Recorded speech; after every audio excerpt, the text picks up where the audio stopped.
నెల్లూరు జిల్లా ఆత్మకూరు పట్టణంలోని సుమారు 800 సంవత్సరాల పురాతన శ్రీదేవి భూదేవి సమేత అలఘనాథ స్వామి వారి పునర్నిర్మాణం 12 వసంతాలు పూర్తి చేసుకున్న సందర్భంగా దేవస్థాన కమిటీ సభ్యులు అంగరంగ వైభవంగా కుంభాభిషేకం స్వామి అమ్మవార్ల కళ్యాణ మహోత్సవాన్ని ఘనంగా నిర్వహించారు। ఈ కార్యక్రమానికి నెల్లూరు పార్లమెంట్ సభ్యులు వేమిరెడ్డి ప్రభాకర్ రెడ్డి, కోవూరు ఎమ్మెల్యే వేమిరెడ్డి ప్రసాద్ రెడ్డి దంపతులు పాల్గొన్నారు। ముందుగా వేద పండితుల మధ్య మంత్రోచ్చారణ నడుమ కుంభాభిషేకం, హోమం అనంతరం స్వామి అమ్మవార్ల కళ్యాణ మహోత్సవం జరిపించారు। కుంభాభిషేకానికి రావడం చాలా సంతోషం। ఇటువంటి కార్యక్రమాలు రావాలనే పట్టుదలతోటే పార్లమెంట్ ఉన్నా గానీ రాత్రి ఢిల్లీ నుంచి వచ్చి దీనికి కుంభాభిషేకం మనం రావాలా అని చెప్పి రావడం చాలా సంతోషం కూడా రావడం। ఇది 800 సంవత్సరాల పురాతన గుడి। అటువంటి గుడి ఈరోజు కుంభాభిషేకం మేము చేయగలుగుతున్నామంటే మా అదృష్టం భావిస్తాం। మన ఎండోమెంట్స్ మినిస్టర్ రామనారాయణ రెడ్డి గారు ఉంటే బాగుండేది।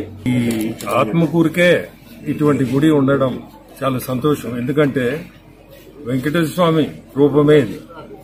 అటువంటిది మేము వెంకటేశ్వర స్వామి భక్తులు, మాకు ఇటువంటి అదృష్టం వెంకటేశ్వర స్వామిని ఈ రూపంలో చూడడం కూడా మాకు ఆనందం।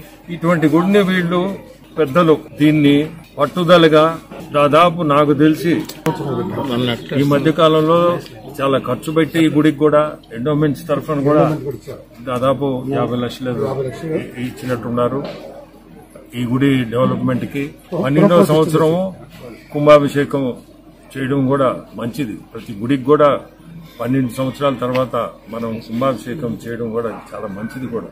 ఆత్మకూరు నియోజకవర్గంలోని 800 సంవత్సరాల క్రితం అలఘనాథ శ్రీదేవి భూదేవి సమేత దేవస్థానానికి వచ్చి ఎంపీ గారితో కలిసి కుంభాభిషేకంలో పాల్గొనడం చాలా సంతోషంగా ఉంది। ఇది ఎండోమెంట్ మినిస్టర్ గారి కాన్స్టిట్యున్సీ, మినిస్టర్ గారు కూడా ఈ గుడికి చాలా డెవలప్మెంట్ చేశారు అని చెప్తున్నారు। అలాగే చంద్రబాబు నాయుడు గారి ఆధ్వర్యంలో నేను ఒక టీటీడీ బోర్డు మెంబర్గా ఎన్నో గుడులు డెవలప్మెంట్కి ముందుకు తీసుకెళ్తున్నాం।